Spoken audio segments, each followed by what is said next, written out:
The problem with politics today is that it's discussed in a vacuum. Nobody brings up the history behind today's events. Well, I do. In my podcast, I take today's politics and smash them, bash them with a dose of history. So the politics come out different, and you come out with a better understanding. I'm Bruce Carlson. Join me. History beats up on politics. Veterans Day, also known as Armistice Day, is hardly a holiday that anyone talks about anymore. In fact, it's hardly a holiday at all. Outside of government employees, few people are off that day. And of those who are, even fewer participate in celebrations. Some of us know that it celebrates the end of World War I, called, of course, at the time, the Great War. And there are but a handful of veterans from that Great War alive, and as I speak these words, there may be none. Yet many of us know the phrase, the 11th month, the 11th day, the 11th hour. Armistice Day celebrates how World War I ended. And in a way, it was a strange ending. No army was smashed to pieces, though all the armies were tired. No capital was captured. No enemy general held for ransom. And while it's true that land and the civilian population was ravaged, it was actually on the winning side. World War I ended in an armistice, a negotiated halt to the fighting. Germany, exhausted, overwhelmed, facing fresh American forces who had only seen less than a year fighting, stared down the barrel of an invasion of its own homeland and blinked. And so the peace deal was arranged. Soldiers on the field received the orders for armistice, but weren't even sure if they were going to get orders that would then reverse those orders. Mortars were being fired up until the fateful hour, and then no more. The end of World War I leads to a question, and that is, how do you end a war? With the current debate in Washington over Iraq, liberal doves, moderate and conservative hawks, but no one, if you believe their rhetoric anyway, is really a hawk.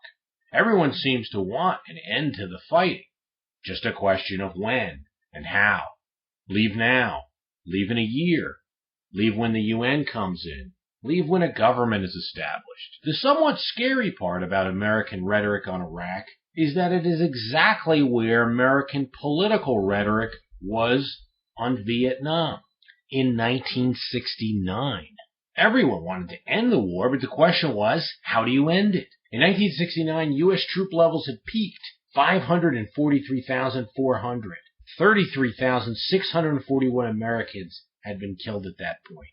Yet American involvement in the conflict would last 4 more years. The war itself would not end for 6. 20,000 more U.S. soldiers would die. Here I must caution that Iraq is not Vietnam, though there are many resemblances. The force commitment is a quarter what we had in Vietnam, and since there's a larger population in the United States now than in the 1960s, the proportionate percentage of U.S. males involved in the war is dwarfed by the utter at-home impact of Vietnam. Improved battlefield medicine and less of our troops there has meant that the casualties in Iraq are a fraction than those in Vietnam proportionate to the force sent there. There is no draft for Iraq, though with National Guard units not expecting such long-term service, regular Army units extended, it is something less than a volunteer conflict. But yet the memory of Vietnam means that for most Americans, Iraq is Vietnam. And in terms of impact, the Iraq War has had a much faster decline in public support than the Vietnam War. In 3 years, the Iraq War is about as popular as the Vietnam War after 8. The beginning of the end for the Vietnam War was in the snows of New Hampshire in 1968. Eugene McCarthy, an unknown senator from Wisconsin with no national prospects, ran for president and came an extremely close and improbable second to President Lyndon Johnson. Johnson saw the writing on the wall and announced peace talks and declined a second term. His taped phone calls would reveal that while he maintained a very pro-Vietnam War stance all along, privately, he may have known that his administration's war strategy could not work, that South Vietnam could not be held no matter what the U.S. force commitment was.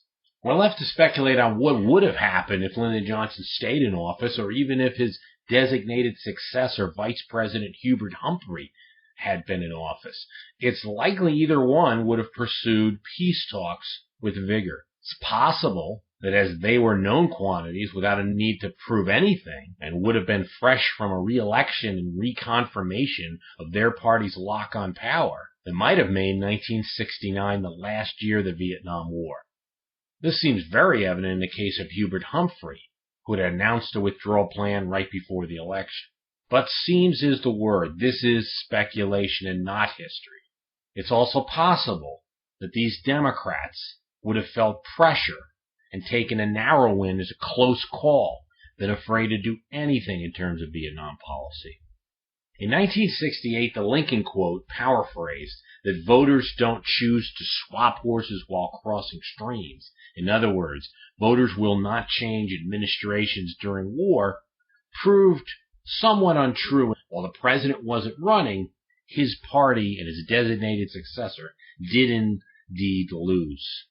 And Richard Nixon, the Republican candidate, offered voters something different, campaigned on a pledge of peace with honor. Nixon narrowly won the election over a Democratic Party torn by hawks and doves. In his inaugural speech, he said the greatest honor history can bestow is the title of peacemaker. So was Richard Nixon responsible for ending Vietnam? It seems pretty clear that if all forces were working in Richard Nixon's control, the Vietnam War would have ended probably in his first year as president. That having not happened, it seems that Nixon abandoned his desire for a quick end. In May of 1969, in his first televised address as president on Vietnam, Nixon attempts to negotiate with Hanoi over the TV. He proposes a very simple peace plan that both America and North Vietnam simultaneously pull out of South Vietnam. The offer, of course, is rejected by Hanoi. That having failed, Nixon then attempts to negotiate by mail, sends a letter through a French emissary to Ho Chi Minh, urging him to settle the war, while at the same time threatening to resume bombing if peace talks remain stalled. Hanoi responds by repeating earlier demands for Viet Cong participation in a coalition government in South Vietnam. So his letter doesn't work. Then in August of 1969, he opts for the in-person approach and he sends Henry Kissinger to begin secret peace negotiations at a Paris apartment through a French intermediary. And Nixon starts pulling out troops, 800 immediately upon taking office, 115,000 by the end of 1969. By 1970, the force in Vietnam is nearly cut in half, though there's still 280,000 troops there. By 1971, 156,000. Nixon is reducing the force, so that by 1971, we have in Vietnam the force that's in Iraq right now. Of course, given the politics at the time, such a troop reduction is probably too slow for most Americans who at this point have given up on the war. And there are, of course, all through 1969, 1970, 1971, huge demonstrations against the war. The negotiations sounded promising, but they go on for years and they never get anywhere. There's even stories that they fought over what table they were going to meet at before there was even any kind of negotiation. It was obvious that external factors were controlling the negotiation, and Nixon grew to realize this. In 1970, just as everyone is expecting Nixon to go on the path for peace and come up with withdrawal plans, he stuns Americans by announcing U.S. and South Vietnamese incursions into Cambodia. Not for the purpose of expanding the war, he says, but for the purpose of ending the war in Vietnam and winning the just peace we desire. Kissinger's getting nowhere with the negotiations, and Nixon is attempting to cut off the supply lines to the North Vietnamese. The announcement generates a tidal wave of protest by politicians, the press, students, professors, clergy members, business leaders. It is now Nixon's Vietnam War. But in many ways, his Cambodian adventure represents Nixon's approach. A step forward, a step back. From some Nixon aides, we learn that it's possible Nixon was engaging what he called the madman theory, and he specifically told Kissinger to tell the Soviet Union and the North Vietnamese to call Nixon the mad bomber, to play a kind of good cop, bad cop. Nixon was a madman willing to do anything. He was willing to use the strongest possible force to win. Under no circumstances should they be aware of what he was going to do next. If indeed this was Nixon's thinking, it's not entirely plausible. After all, the North Vietnamese knew that there were anti-war protests in America, and average Americans were turning against the war. The North Vietnamese could accept nearly 3 million dead. How many could the U.S. accept?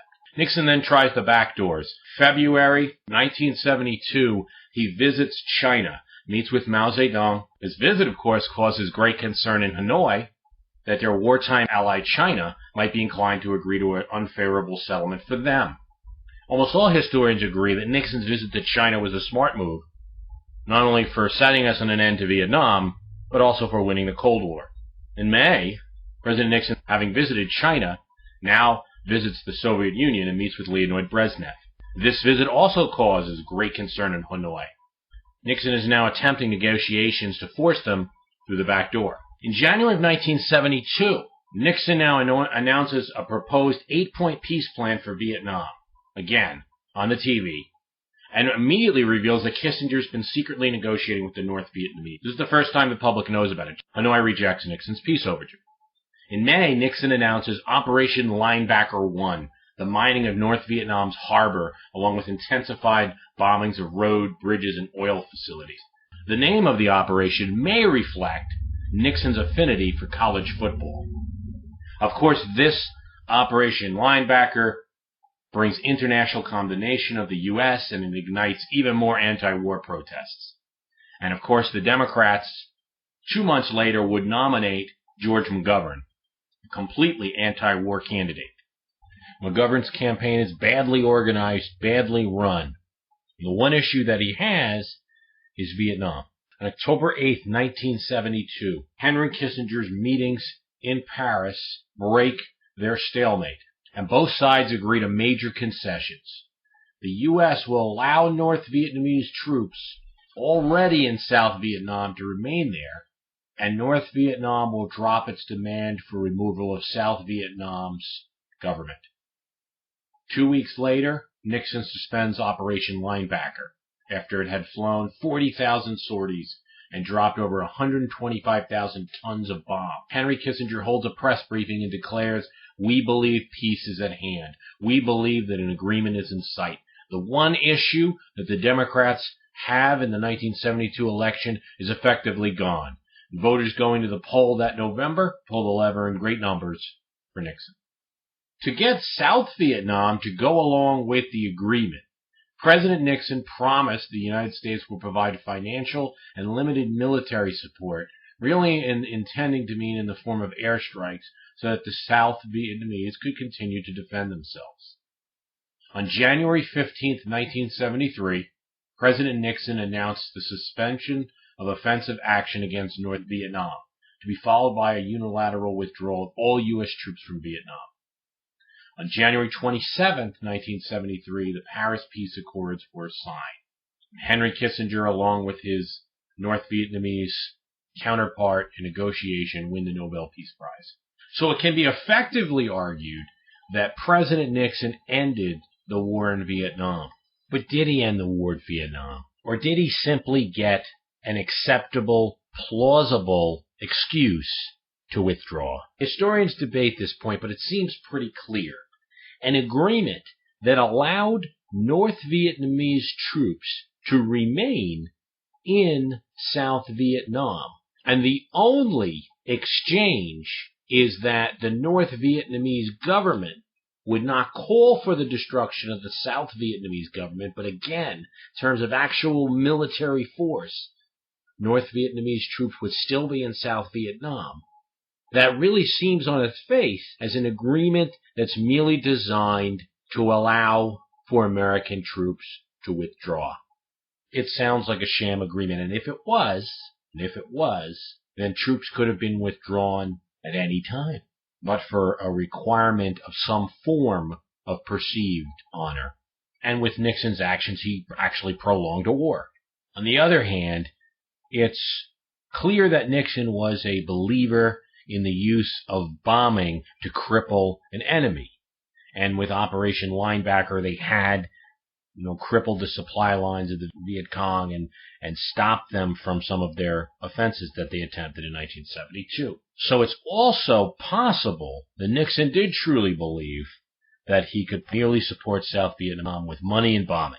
At no time after January 1973 was there any political will in the country which sent the kind of force back to Vietnam as we had in the 60s. In that sense, Richard Nixon may have fulfilled his pledge to be a peacemaker. On the other hand, one must bring themselves to the climate of the time, and virtually during Richard Nixon's entire presidency, there were anti-war protests, huge numbers of people, hundreds of thousands surrounding the White House, cities all across the country. Politicians could not roam freely in the streets and have press conferences without being confronted by swarms of protesters. And it wasn't just a radical group. Among average Americans, the Vietnam War was not only considered wrong, a mistake, but even immoral by a majority of people during most of Nixon's presidency.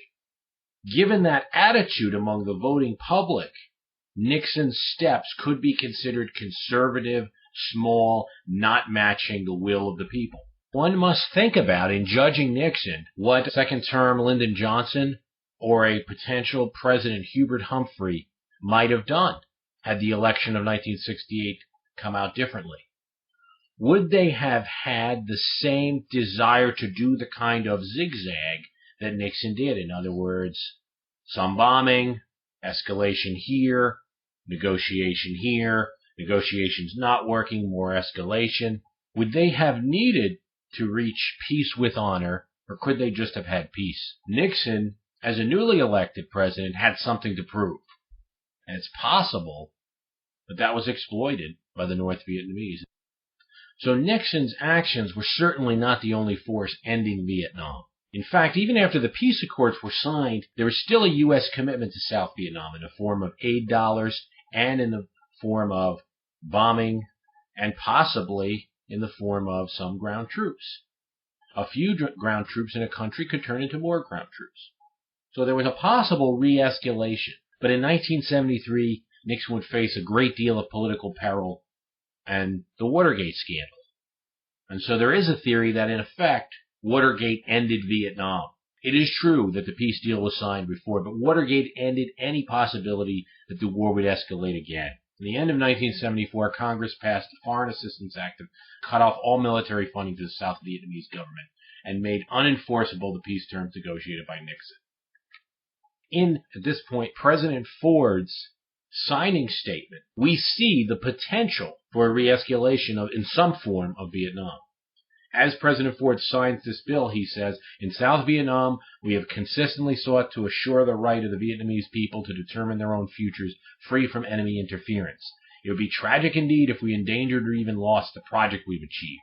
Gerald Ford pleaded in vain with Congress for additional military aid that might at least raise Saigon's morale. But members of Congress, like most of their constituents, were ready to wash their hands of a long and futile war. No, it simply wasn't possible in American politics in the early 1970s that a force of 500,000 could be sent back to Vietnam.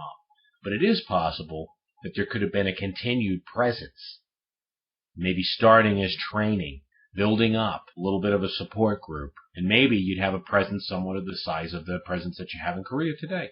So Congress, in their act, cut off the president. No defense articles shall be furnished on a grant basis to any country at a cost in excess of $3 million without, in effect, permission from Congress, notification and permission from Congress. And this wasn't the only restriction that Congress put on. In December 22nd, 1970, there was the Cooper-Church Amendment. It was an amendment to defense appropriation bills that forbidded the use of ground forces in Laos or Cambodia.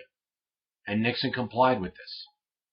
In 1971, a non-binding resolution passed the U.S. Senate urging the removal of all American troops from Vietnam by year's end.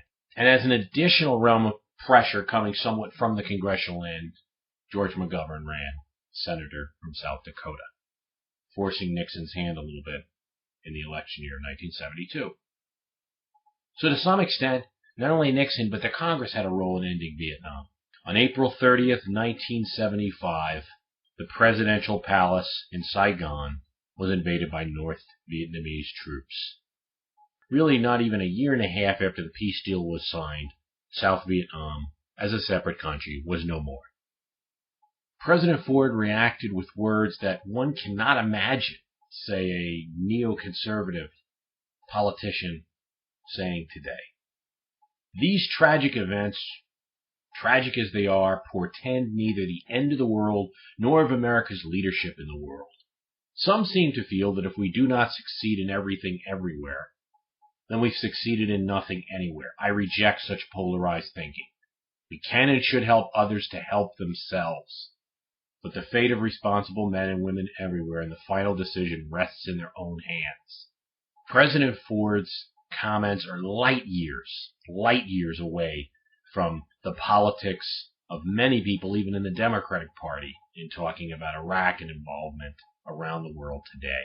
In looking at the end of Vietnam, one can look at the actions of President Nixon. One can look at the Watergate scandal and the possibility that that scandal held in check any plans to rearm South Vietnam. One can look at the actions of an empowered Congress, very bravely going into the area of starting to cut military funding and attach strings to it. But in the end, it was American public opinion and a shift in attitudes from one of the domino theory, if we let this fall, others will fall with it, communism will win, to more of President Ford's, we help those who help themselves. The change in attitude ended the Vietnam War. History beats up on politics once again.